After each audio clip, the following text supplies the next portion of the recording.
Hi, ninth grade. Thank you for joining. We are continuing our read of Into the Clouds, compelling and true story.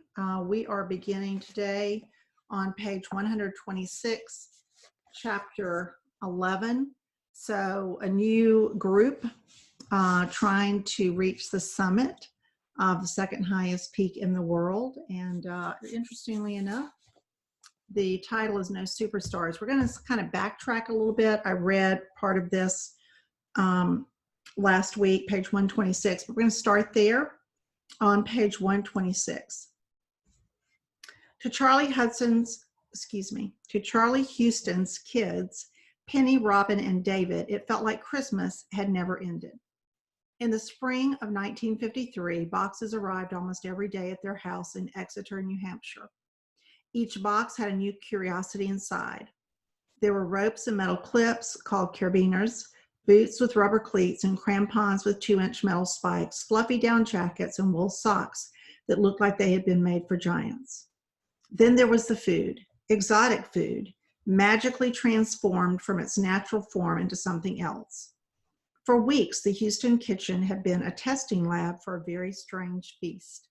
Boxes came packed with dehydrated meat bars. A pound of steak shrunk to 4 ounces of sinew. Potatoes and vegetables and soups had been dried and ground into powders. With a little water added, the powders congealed into something that a person might want to eat if he happened to be stuck in a tent on the highest reaches of a mountain. That, of course, is where Charlie Huston wanted to be. Ever since news of Wisner's failure made it back to the States, Huston and Bob Bates had been dreaming about a return to K2. Now, it was finally going to happen. It had been 14 years since Dudley Wolfe, Hassan Kakuli, Hassan Qatar, and Finsu vanished on K2. Since then, the world had come apart and pieced itself together again. 3 weeks after Wisner and Durrance trudged off the Baltoro Glacier and back to civilization, 1.5 million German soldiers stormed into Poland. World War II spread across the globe. For at least 6 years, no one climbed mountains except soldiers looking for an advantage over enemy troops.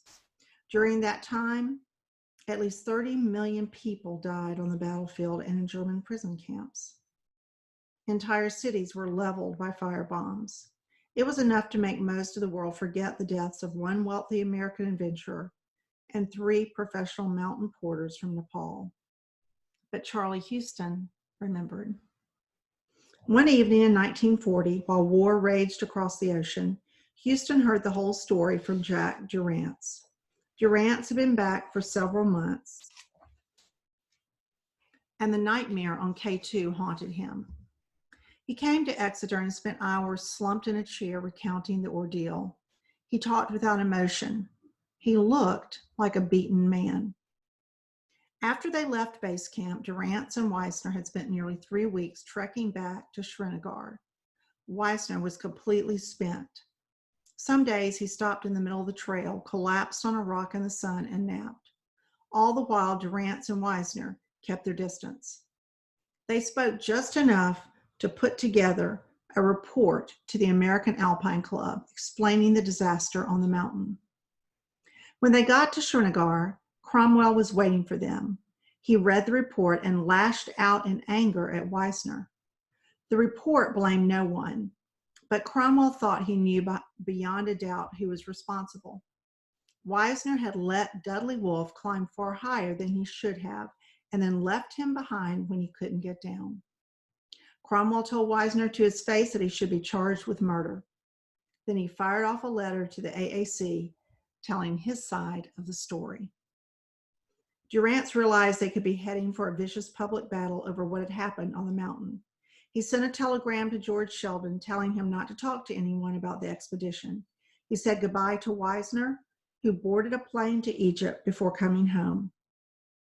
Fritz and I part ways, Durrance wrote in his diary. Then he added, thank God. By the time everyone got back home, rumors were flying. People in the climbing community wanted to know what had gone wrong. Dudley Wolf's brother hired a lawyer who grilled Wisner, Durrance, Cranmer, Sheldon, and Cromwell. The AAC formed a committee to investigate what had happened on the mountain. Everyone had an opinion about Wisner. The British mountaineering expert, Kenneth Mason, blamed him for valuing the summit over the safety of his climbing partners. It was criminal that Wisner didn't turn around earlier and take everyone home, Mason said. Others, like the American climber Robert Underhill, idolized Wisner for his skill and determination. Wisner, with Wolf behind him, was the only one who still wanted to climb the mountain, Underhill wrote. He had the guts, and there is no single thing finer in a climber or in a man. A climber or a man. The Wisner expedition had opened a debate that wasn't just about climbing. It was about life. Who are these people who risk their lives to get to the top of a mountain? Are they heroes or reckless fools? When human beings are stretched to their absolute limits, are they responsible for their companions or only for themselves? On a mountaineering expedition and in life, is it the goal that matters or the way you get there? Rumor had it that before leaving base camp, Wisner announced where he stood on these questions. He was run down and frustrated that he couldn't climb. His partners were demanding to know why he left Wolf on the mountainside to die. According to George Trench, Wisner blurted out, "A Himalayan mountain is like war. You must expect a few casualties." In the end, no one was charged with murder. The AAC's report failed to assign blame for the deaths. Instead, it said that weak administration caused a breakdown in communication on the mountain. To Wisner, that seemed unfair. He protested and blamed the disaster on Durrance for stripping the camps. Then he resigned from the ACC, went back to his ski wax business, and paid off most of his debt to Wolf's family. Publicly, Charlie Huston steered clear of all the Wisner talk, but he knew what he thought about the expedition. In his view, Wisner had refused to accept that his team didn't have the skill to climb K2. He drove them beyond their ability to cope with the mountain, and by leaving Dudley Wolf alone high on the slopes of K2, he had broken the sacred bond between climbers, the fellowship of the rope. Wisner is to blame for most, if not all, of the mishap, and I don't believe I can ever forgive him, Charlie wrote to a friend. I didn't know Wolf, but I knew and dearly loved Pasang and Vinsu, and what they so gallantly did alone, I can't forget. Late in 1952, as Charlie Huston planned his return to K2, Kekule and the others were still on his mind. So before the boxes started arriving, a parade of mountaineers in their 20s and 30s showed up at Huston's doorstep. There were 23 men in all, narrowed down from a list of 40. Each one wanted a chance to climb K2, and Huston was going to pick them carefully. He was determined not to repeat Wisner's mistakes. As Charlie and Bob Bates interviewed the men one by one, they knew what they wanted. Sure, everyone had to have good climbing skills, but more importantly, they had to be good companions. There would be no superstars on this trip, only men who could work as a team. Huston knew that altitude brought out the worst in people. He needed tent mates who wouldn't hate each other after they'd been trapped in a storm for 3 days straight. By the beginning of 1953, 5 men had made the cut. Rumor had it that Huston's golden retriever, Honey, made the final decisions. The climbers she liked were going to K2. In the middle of May 1953, Pete Schoening stepped off a bus into the crowds in New York City's Penn Station. Known as an expert rock climber, he'd been on a couple of long expeditions in Alaska and had passed the golden retriever test in Exeter. But he had never attempted anything like K2. At 25, he was the baby of the expedition, and he wasn't sure how well he fit in. He had grown up in Seattle, and New York felt too big and busy. The luminaries at the AAC had a party planned for the climbers, and Schoening wasn't looking forward to it. There's plenty of swanking in this part of the country, he wrote to his parents. 2 stuffed shirt for me. Schoening met the rest of the team in New York as they arrived from all across the country. There was George Bell, a research physicist who worked on top secret projects at Los Alamos, New Mexico, where the first atomic bomb was made. At 6'5", he towered over Pete, but like Schoening, he didn't say much in a crowd. Bob Craig, on the other hand, loved to make people laugh. He was teaching skiing to soldiers and working on his PhD in philosophy when he got the invite from Huston. His friend D. Molinar arrived in New York from the West Coast. Molinar had climbed with Craig out west and worked with him training troops. A geologist and a painter, he had his sketch pad and watercolors packed with his crampons and climbing boots. Together, the climbers suffered through a couple of days of swanky dinners, interviews with journalists, and last-minute shopping for gear. The night before they left New York, Schoening and Molinar slept at the tiny Manhattan apartment of their last team member. Art Gilkey was about a year older than Schoening. He was a dedicated geology student who spent his summers doing research in the mountains. He seemed to do everything with a quiet intensity. That night, Gilkey stayed up late working on his PhD thesis while Schoening and Molinar crashed in the next room. The next day, the team gathered at the airport.